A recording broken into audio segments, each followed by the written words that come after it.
अस्सलाम वालेकुम दोस्तों, मैं हूं असलम आलम और आप देख रहे हैं गल्फ़ एक्सपर्ट। दोस्तों, इस वीडियो में कतर के बारे में कुछ लेटेस्ट और अहम अपडेट आप लोगों के साथ में शेयर करने वाला हूं, तो इस वीडियो के साथ में आखिर तक बने रहें। और अगर इस वीडियो से आप लोगों को कुछ भी नई जानकारी मिलती है तो इस वीडियो को ज़रूर लाइक करें। तो दोस्तों, हम चलते हैं आज की वीडियो की जानिब। दोस्तों, आज 8 जनवरी 2022 है और आज से कतर में रिस्ट्रिक्शन का पहला फेज़ लागू हो गया है। इसके ऊपर में मैं डिटेल से वीडियो बना चुका हूं। अगर आपने उस वाली वीडियो को नहीं देखा है तो ज़रूर देख लें। अगर आप 2-3 वीडियो पीछे जाएंगे तो आपको वो वीडियो मिल जाएगी। बलदिया की तरफ से सड़कों और गलियों पर पड़ी हुई लावारिस गाड़ियों को हटा करके इसको क्लीन करने का एक बार फिर से कंप्लेन चलाया जा रहा है। आप भी अपनी गाड़ी को इधर उधर कहीं पर लावारिस मत छोड़ दें। आज से जो कतर में नया रूल लागू होने वाला है उसमें से एक अहम रूल ये है कि अगर अभी तक आपने कतर में वैक्सीन का डोज नहीं लगवाया है तो आप बिना वैक्सीन के किसी भी शॉपिंग मॉल्स में और बड़ी बड़ी दुकानों में नहीं जा सकते हैं। आपको एंट्री नहीं मिलेगी। बिना मास्क लगाए हुए रूम से बाहर निकलने के बारे में सोचे भी मत, क्योंकि अभी कतर में बहुत ही ज़्यादा टाइट चेकिंग चल रही है। कतर में 7 जनवरी को 898 लोगों के खिलाफ लीगल एक्शन लिया गया।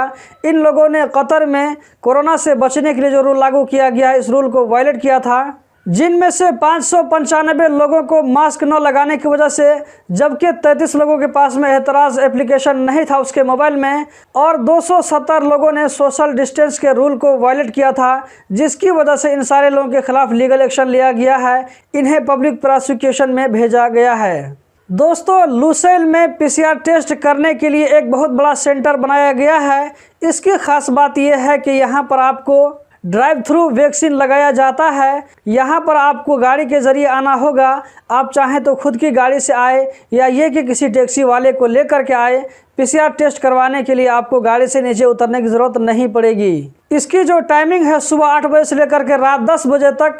अगर आप कतर से बाहर अपने मुल्क छुट्टी में जा रहे हैं या किसी भी काम से जा रहे हैं तो आपको ट्रैवलिंग पर्पज़ के लिए पीसीआर टेस्ट करवाना पड़ेगा। तो यहाँ पर आप पीसीआर टेस्ट करवा सकते हैं, लेकिन इसके लिए आपको 160 रियाल चार्ज देना होगा।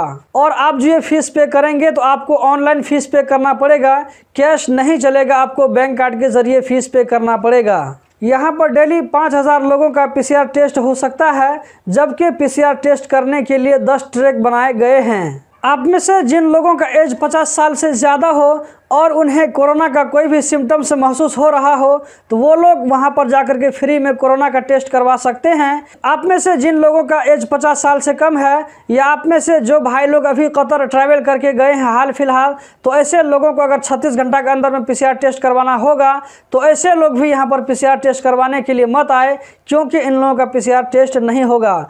ऐसे लोगों को पब्लिक या प्राइवेट हेल्थ सेंटर में जाकर के रैपिड एंटीजन टेस्ट करवाना होगा। यही टेस्ट उनके लिए काफ़ी होगा। लेकिन रैपिड एंटीजन टेस्ट आप कतर से बाहर जाने के लिए इसको यूज़ नहीं कर सकते हैं, ये वैलिड नहीं होगा। कतर से बाहर जाने के लिए आपको पीसीआर टेस्ट करवाना ही पड़ेगा। अगर आप लुसेल सेंटर में पीसीआर टेस्ट करवाने के लिए जाते हैं तो आपके पास में आपका वैलिड हेल्थ कार्ड होना चाहिए, इसी तरह आईडी कार्ड होना चाहिए और आपके एतराज़ का स्टेटस भी ग्रीन होना चाहिए। पेमेंट मैंने पहले ही बता दिया कि बैंक कार्ड से होगा, कैश पेमेंट नहीं होगा। आज से पहले तक कतर में घरेलू वर्कर का, डोमेस्टिक वर्कर का टेस्ट पीरियड 3 महीना तक के लिए होता था, लेकिन आज से एक नया रूल लागू हो गया है। अब ये टेस्ट पीरियड 9 महीना तक के लिए हो जाएगा। इससे पहले जो 3 महीना का टेस्ट पीरियड था तो इसमें कफिल अपने वर्कर को अगर चाहे तो रखना चाहे तो रख सकता, अगर उसको वापस करना चाहे तो मेन पावर वाले को वापस करके सारा पैसा वापस ले सकता था। लेकिन अब इस टेस्ट पीरियड को 9 महीना कर दिया गया है, तो 9 महीना के अंदर अंदर कभी भी कफिल अपने वर्कर को वापस करके पैसा ले सकता है।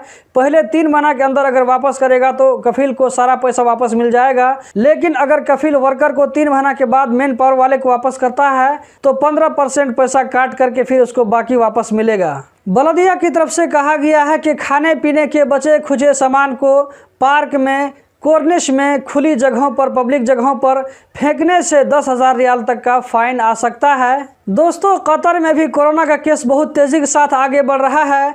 मिनिस्ट्री ऑफ पब्लिक हेल्थ के मुताबिक कतर में 7 जनवरी को पिछले 24 घंटों में 3192 कोरोना के नए केस रिकॉर्ड हुए। 2497 लोकल लोगों में, जबकि 695 बाहर से आने वालों में। इसी तरह पिछले 24 घंटों में 298 लोग इस वायरस से रिकवर होकर अपने घरों को गए। कतर में भी कोरोना के एक्टिव केस की तादाद 15,715 है। इसी तरह गल्फ की दूसरी कंट्रीज में भी कोरोना का केस बहुत तेजी के साथ आगे बढ़ रहा है। डेली 2,000, 2,500, 3,000 केस रजिस्टर हो रहा है। तो दोस्तों यही थी आज की वीडियो। उम्मीद करता हूँ ज़रूर पसंद आई होगी। कतर के बारे में रोजाना इसी तरह की वीडियो देखते रहने के लिए चैनल को सब्सक्राइब करें, इस वीडियो को लाइक करें। वीडियो देखने का बहुत बहुत शुक्रिया।